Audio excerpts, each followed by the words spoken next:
찬송가 218장, 찬송가 218장, 내 맘과 정성을 다하여서. 내 맘과 정성을 다하여서 주 너의 하나님을 사랑하라. 내 몸을 아끼고 사랑하듯 형제와 이웃을 사랑하라. 주께서 우리에게 명하시니 그 명령 따라서 살아가리. 널 미워 해치는 원수라도 언제나 너 그렇게 사랑하라. 널 핍박하는 자 위에서도 신실한 마음으로 복을 빌라. 주께서 우리에게 명하시니 그 명령 따라서 살아가리. 나 항상 주님을 멀리하고 형제를 사랑하지 못하였다. 이러한 죄인을 사랑하사 주께서 몸버려 죽으셨다. 속죄의 큰 사랑 받은 이 몸 내 생명 다 바쳐 충성하리.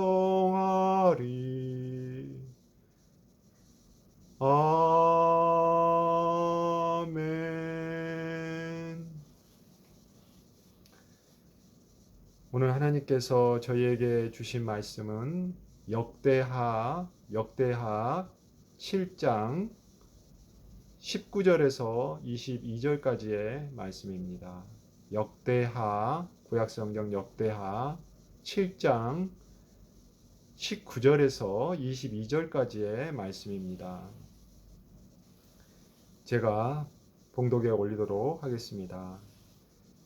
그러나 너희가 만일 돌아서서 내가 너희 앞에 둔 내 율례와 명령을 버리고 가서 다른 신들을 섬겨 그들을 경배하면 내가 너희에게 준 땅에서 그 뿌리를 뽑아내고 내 이름을 위하여 거룩하게 한 이 성전을 내 앞에서 버려 모든 민족 중에 속담거리와 이야기거리가 되게 하리니 이 성전이 비록 높을지라도 그리로 지나가는 자마다 놀라 이르되 야훼께서 무슨 까닭으로 이 땅과 이 성전에 이같이 행하셨는고 하면 대답하기를 그들이 자기 조상들을 애굽 땅에서 인도하여 내신 자기 하나님 야훼를 버리고 다른 신들에게 붙잡혀서 그들을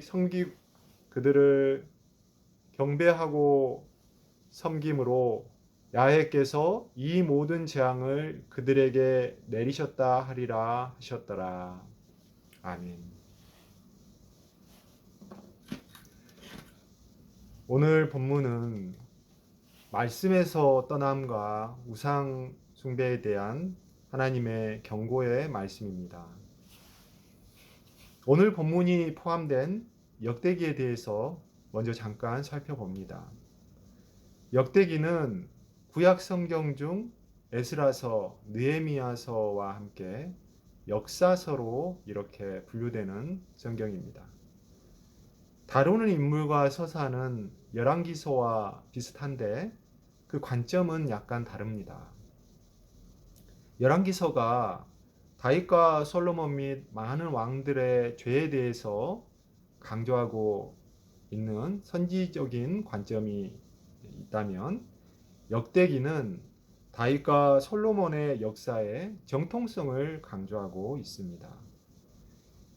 역대기의 시작에서 첫 9장 정도가 지루한 족보로 이루어져 있어서 성경의 수면제라는 평가를 받는 부분이 있습니다. 또한 열왕기의 정보를 보충해 주는 정도에 그치는다는 그런 평가도 있습니다. 또한 포로기 이후에 가장 후대에 기록된 책들 중에 하나로서 역사적 가치를 낮게 보는 그러한 평가도 있습니다. 하지만 포로기에서 회복된 공동체 이스라엘 민족의 역사의 연속성이라는 측면에서 정당성과 적법성이라는 주제를 다루는 중요한 의미가 있다고 할 수 있겠고요. 그리고 다윗 솔로몬의 통일 왕국에 대한 하나님의 신실하신 계획과 주권이라고 하는 측면을 우리가 생각해 볼 수가 있습니다. 그리고 분열 왕국의 역사를 다루는 부분에 있어서 인과응보적인 신학이라는 측면에서 의미를 가지고 있습니다. 오늘 본문은 솔로몬이 성전을 건축한 후에 분열 왕국으로 들어가기 전의 부분으로서 하나님의 인과응보적 경고에 대한 말씀이 나오는 부분입니다. 인과응보적 신학이라고 하니 이게 무슨 말인가 하시는 분들도 있을 것입니다. 그런데 이게 제 말이 아니고요. 하나님의 말씀에 바탕을 둔 해석입니다. 복음의 중심에는 끊임없는 은혜와 긍휼이 있지요. 하지만 그 과정에 있어서는 하나님의 말씀과 하나님께 대한 경외가 있어야 함을 말합니다. 자, 오늘 본문으로 한번 들어가 보겠습니다. 본문 19절에서 너희가 만일 돌아서서 내가 너희 앞에 둔 내 율례와 명령을 버리고 가서 다른 신들을 섬기고 경배하면, 그리고 20절에서 하나님께서 준 땅, 즉 가나안이죠. 가나안에서 그 뿌리를 뽑아내고 하나님의 이름을 위하여 거룩하게 한 이 성전, 솔로몬이 지금 성전을 건축했잖아요. 이 성전을 스스로 버리시고 모든 민족 중에 속담거리와 이야기거리가 되게 하신다고 말씀합니다. 자, 하나님께서 은혜를 저에게 주셨잖아요. 그런데 그 은혜를 받았는데도 다시 돌아서게 되면이라고 말씀합니다. 은혜를 받으면 우리가 계속 그 은혜 안에 감사함으로 거합니까? 우리도 그렇지 못하는 경우가 많지요. 저도 그렇고요. 여러분도 그러실 것입니다. 하나님께서 하시는 말씀은 항상 모든 인간에게, 우리에게, 그리고 저에게 하시는 말씀입니다. 그 당시 솔로몬과 이스라엘 민족에게만 하시는 말씀이라고 생각하지 마시기 바랍니다. 그러면 은혜를 돌리시겠다고 이 말씀합니다. 근데 이게 교회사적으로도 그리고 신학적으로도 은혜에서의 탈락이라고 하는 그 주제에 대한 칼뱅주의적인 해석과 알미니안적인 성경 해석의 논쟁이 있어 왔고 지금도 그것은 있습니다. 은혜에서의 탈락을 긍정하든 부정하든 이것은 둘 다 모두 이단이라고 평가되는 교리가 아닙니다. 여러분은 어떻게 생각하시나요? 본인이 어떻게 생각하시는지가 정답이라고 생각을 하시나요? 물론 개인의 믿음의 문제이긴 하겠습니다만은 중요한 것은 하나님을 두려워하는 경외심이 있어야 된다는 것입니다. 요한일서에서 사도 요한은 하나님의 말씀을 지키는 자가 하나님의 안에 거하는 자라고 말씀합니다. 하나님의 안에 거하는 자는 계속하여 죄를 저지르지 않는다. 죄를 저지르지 않는다라고 되어 있지만 영어 성경에는 계속하여 죄 안에 죄를 지지 않는다. 이렇게 되어 있죠. 이렇게 말씀합니다. 그러면 죄라는 것이 무엇입니까? 로마서 1장은 하나님을 인정하지 않는 것이 죄의 근원이라고 말씀합니다. 하나님의 창조와 주권을 인정하지 않고 모든 일에 있어서 하나님께 감사와 영광을 돌리지 않는, 그리고 자기중심적인 생각과 삶을 사는 것을 말합니다. 말씀을 지키려고 하지 않고 말씀을 지키려고 하는 그런 생각을 거부한다면 그것이 바로 죄라고 할 수 있습니다. 하나님께서 말씀이시고 그 말씀을 통하여 역사하시는 언약의 하나님이시니까요. 자, 오늘 말씀에서 하나님께서 솔로몬과 이스라엘에게 경고하신 징계가 무엇입니까? 땅에서 뽑아낸다라는 것은 바벨론 유수를 예언하시는 것입니다.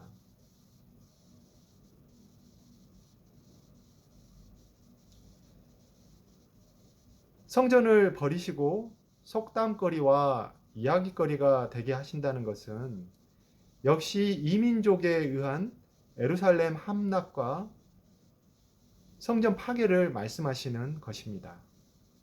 바벨론 유수의 시기에 성전의 파괴가 있었고요. 예수님의 십자가 죽음도 그 자체로 성전의 파괴입니다. 이후에 로마에 의한 성전의 파괴도 있었죠. 이 중에 우리는 성전이신 예수님 자신의 파괴를 생각해 보아야 합니다. 하나님의 성전 파괴 예언은 이스라엘 민족에 대한 징계의 의미도 있지만 스스로를 대속의 제물로 삼으신 사랑의 의미도 있는 것입니다. 속담거리와 이야기거리가 되게 하셨다는 것은 예수님의 십자가 처형 당시에 사람들의, 모든 민족이라고 여기서 본문에서 말씀합니다. 사람들의 조롱과 멸시를 생각해 보면 그 예언이 이루어짐을 알 수 있습니다. 다음으로 본문 21절에서 거룩한 성전, 높은 성전이 파괴된 것을 보고 사람들이 놀라 무슨 까닭으로 파괴되었느냐고 물으면 하나님께서는 22절에서 다음과 같이 대답하라고 하십니다. 자기 조상들을 애굽에서 인도하여 내신 자기 하나님 야훼를 버리고 다른 신들에게 붙잡혀 경배함으로 야훼 하나님께서 모든 재앙을 그들에게 내리셨다 하라 하십니다.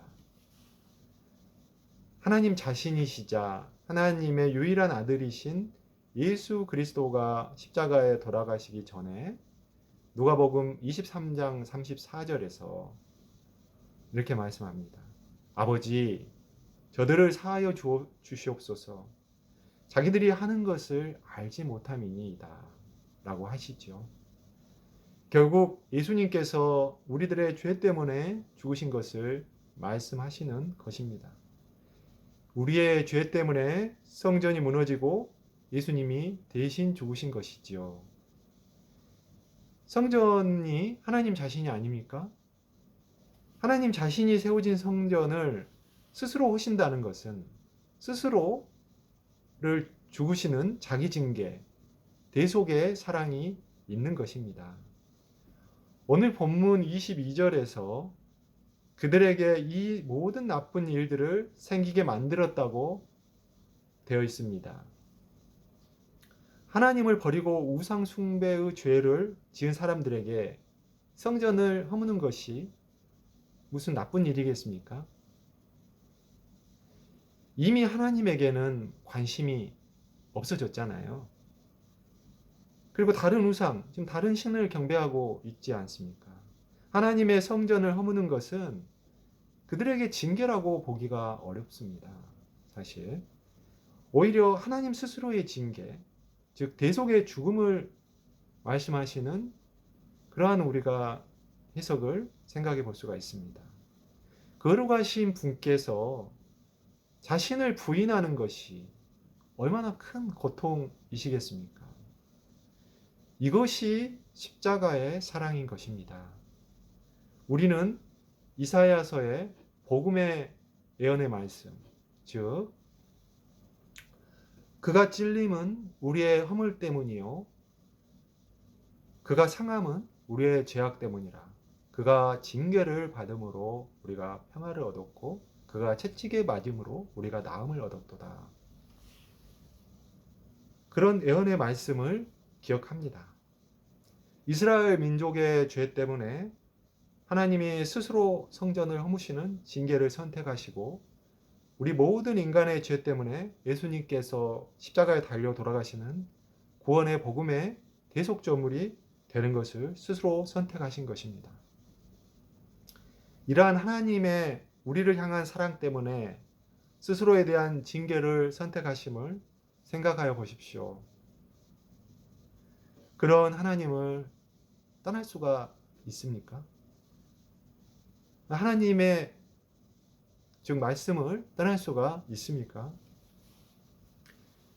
하나님의 말씀을 떠나지 않는 방법은 우리를 부인하고 우리의 성질을, 우리의 죄성을 죽이는 것입니다. 이게 스스로의 힘으로는 안 되지요. 여러분, 새벽 기도를 하면 많은 사람들이 은혜를 받는다고 말합니다.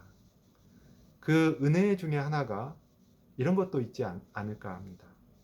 새벽 기도를 하면 하루 종일 몸이 좀 힘이 없지 않습니까? 물론 사람의 체질에 따라 좀 다르기도 하겠지요. 그리고 생활 습관에 따라 다르기도 할 텐데 또 아침에 새벽에 일어나고 또 새벽 기도를 준비하는 그 마음이 잠자는 동안에도 이렇게 아주 숙면을 취하기는 좀 어렵잖아요. 그러면 하루 종일 몸에 힘이 없고 머리가 멍하지요. 그러면 어떻죠? 그러면 좀 성질이 좀 죽잖아요. 그리고 화도 좀 덜 내고요. 화낼 힘이 없으니까요. 그러지 않나요? 죄 지을 일이 줄어드는 것입니다. 바로 이런 것과 같지 않을까요? 하나님의 말씀과 기도로 충만해 있으면 그 우리의 힘이 빠지는 것입니다. 빛으로 가득 채우면 빛이 들어오면 어둠이 물러가는 그런 것과 같은 것이죠. 우리의 성질이 죽는 것입니다. 그리고 우리의 죄성이 죽는 것입니다. 예수 그리스도가 살고 내가 죽는 십자가의 도는 이러한 것입니다.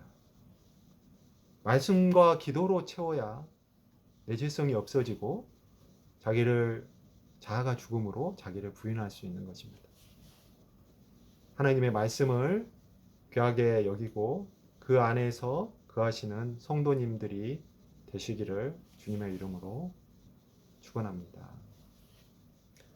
자, 오늘 말씀을 생각하시면서 기도를 드리겠습니다. 사랑하는 하나님 아버지, 오늘 솔로몬이 성전을 세우면서 겸비함으로 하나님을 찾고 구하였을 때 하나님께서 하신 말씀, 찾는 자에게 그리고 그 성전에 하나님께서 함께 하신다고 이렇게 말씀하셨습니다. 그런데 하나님은 그 말씀으로만 그치는 것이 아니라 그리고 경고의 말씀도 주셨습니다. 하나님을 찾을 때 하나님께서 함께 하시겠지만 하나님을 떠나면 그리고 애굽에서 구원하여 내신 우리를 죄에서 구원하여 내신 하나님을 떠나면 하나님께서도 그 성전을 허물겠다. 그리고 그 구원하신 땅에서 너희들을 쫓아낼 것이다. 이런 말씀을 하셨습니다. 이것이 제가 신학적으로 또 하나님의 말씀을 깊이 묵상을 할 때 깊이 생각해 봐야 될 문제이긴 하지만 하나님 이것은 하나님을 경외하고 항상 하나님을 구하고 하나님께 의지하고 하나님을 천국에는 하나님을 사랑하라는 말씀입니다. 하나님을 인정하고 감사하고 모든 것을 하나님께 영광 돌리라고 하는 말씀임을 저에게 알려주셔서 감사합니다. 이렇게 하나님을 떠나지 않는 것은 하나님의 말씀에서 떠나지 않는 것이고, 하나님을 사랑하는 것은 하나님의 말씀을 지키는 것입니다. 그렇지 않고 저희가 하나님을 사랑한다고 말하지 않게 하여 주시옵소서. 하나님 말씀을 사랑하고 말씀을 상고하고 하나님의 말씀을 묵상하고 하나님의 말씀 안에 거함으로써 저희가 은혜 안에 거할 수 있도록 저희의 죄성을 죽이시고 오직 말씀과 기도로 저희를 거룩하게 인도하여 가시기를, 우리를 위하여 죽으신, 스스로 성전을 허무신, 그러나 3일 만에 다시 살아나신 저희의 소망 예수 그리스도의 이름으로 간절히 기도드렸습니다. 아멘.